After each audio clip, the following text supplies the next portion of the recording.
आज हम डिस्कस करेंगे जिम्जा स्टेनिंग। ये भी हेमाटोलॉजी में बहुत कॉमन यूज़ होने वाली स्टेन है। रोमानोवास्की ग्रुप से ताल्लुक़ रखती है और जो रोमानोवास्की ग्रुप की खसूसियात हैं वो हम पहले भी डिस्कस कर चुके हैं, लेशमैन स्टेन में, राइट स्टेन में और बाकी चीज़ों में।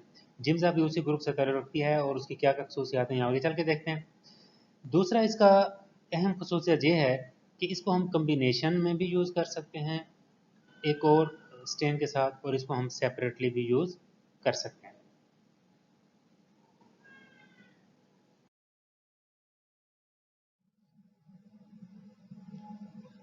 जो most commonly use stains for blood films are Romanowsky stain. इसकी प्रॉपर्टी ये है कि इसके दो कंपोनेंट होते हैं, एक को हम कहते हैं एज्योर बी और दूसरा होते हैं ईओसिन वाई। एज्योर बी जो है, आप इस डायग्राम में भी देखें तो ये मैंने उसी कलर की शो किया है जिस तरह के ये कलर आगे सेल के कंपोनेंट को देती है। एज्योर ब्लू जो है कैटोनिक होती है और ब्लू होती है, और ये क्या करेगी, combine with the anionic component of DNA, anionic component of the cells. मतलब ये हमारे खुद क्योंकि पॉजिटिव आइंस वाली है तो ये नेगेटिव आइंस वाले कंपोनेंट के साथ जाके अटैच होगी तो उनको कलर देगी, और इसका कलर ब्लू है तो इसलिए जिस चीज़ के साथ जाके ये अटैच होगी तो उसका कलर भी हमें ब्लू नज़र आएगा।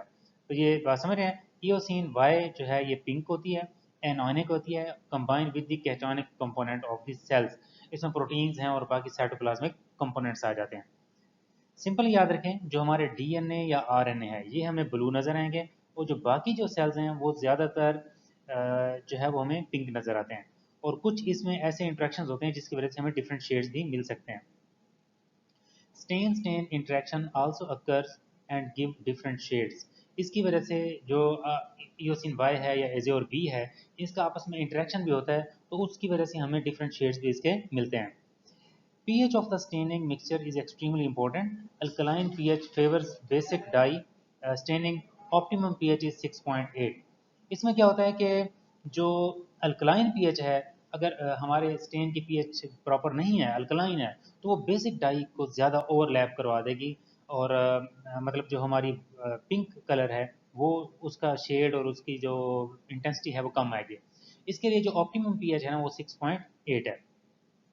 मोस्ट कॉमनली रोमानोवास्की स्टेन हैं, जनरल स्टेन है, राइट स्टेन है, लेशमैन स्टेन है, जिम्जा स्टेन है।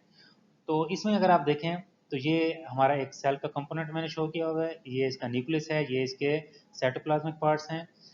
ये जो ईओसिन वाई है, जब ये स्टेन करेंगे तो साइटोप्लाज्मिक पोर्शन को आपने देखा कि ये पिंक या रेड कलर की स्टेनिंग देती है। और जो अज्योर बी है, ये हमारे जो जितने जिस चीज़ को ये स्टेन करेगी उनको ये डार्क ब्लू या ब्लूइश कलर देगी।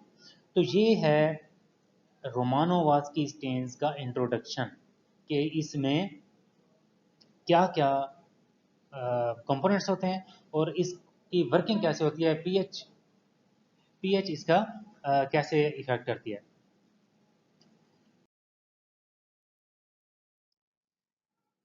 इसके रिएजेंट्स जो हैं, इसमें मे ग्रेनुअल स्टेन पाउडर यूज़ हो सकता है, ये ऑप्शनल है।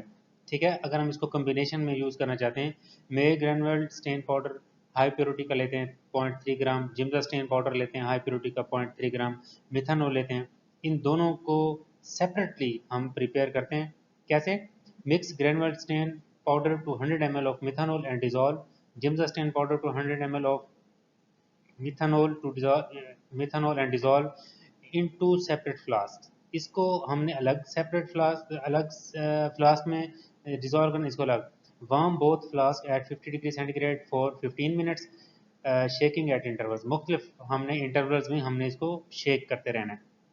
Filter and store in the dark at room temperature. हमने इसको स्टेन को क्या कर लेना है, फिल्टर कर लेना है, और इसको डार्क में, मतलब जहाँ पे लाइट का एक्सपोजर ना हो वहाँ पे स्टोर करना है, रूम टेम्परेचर पे। तो याद रखें, इसका इस कम्बिनेशन में ग्रेनुअल और के साथ भी इसको यूज़ कर सकते हैं और इसके बगैर भी यूज़ कर सकते हैं।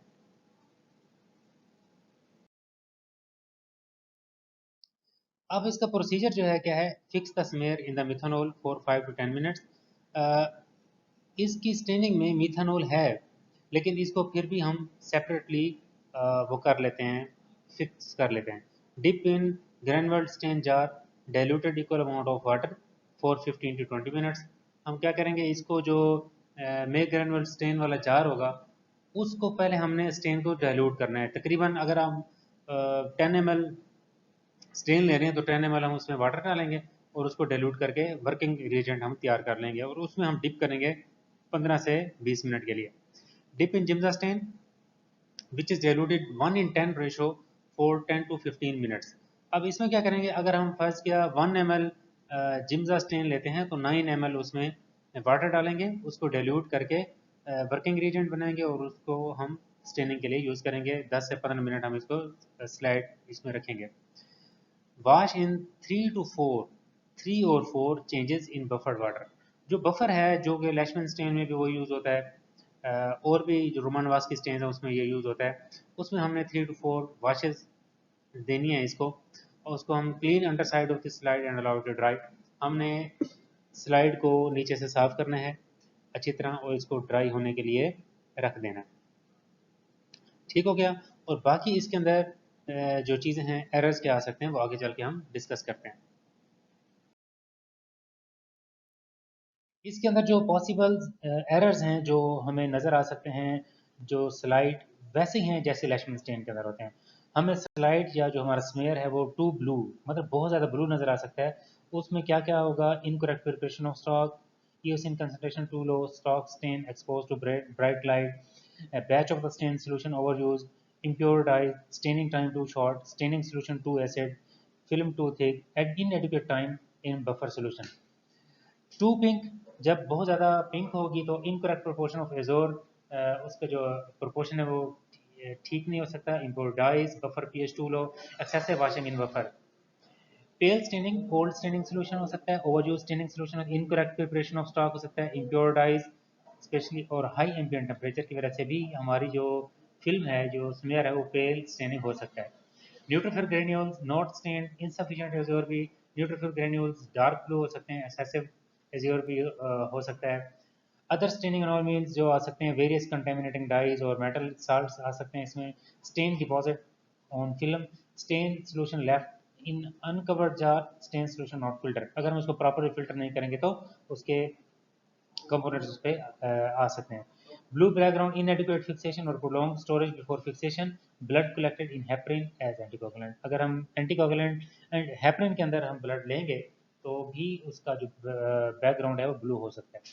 ये इसकी अहम चीज़ें हैं, इसको आप पढ़ें समझें, और अगर कोई बात आपको समझ नहीं आती तो पूछ सकते हैं। Thank you so much. अल्लाह हाफ़िज़।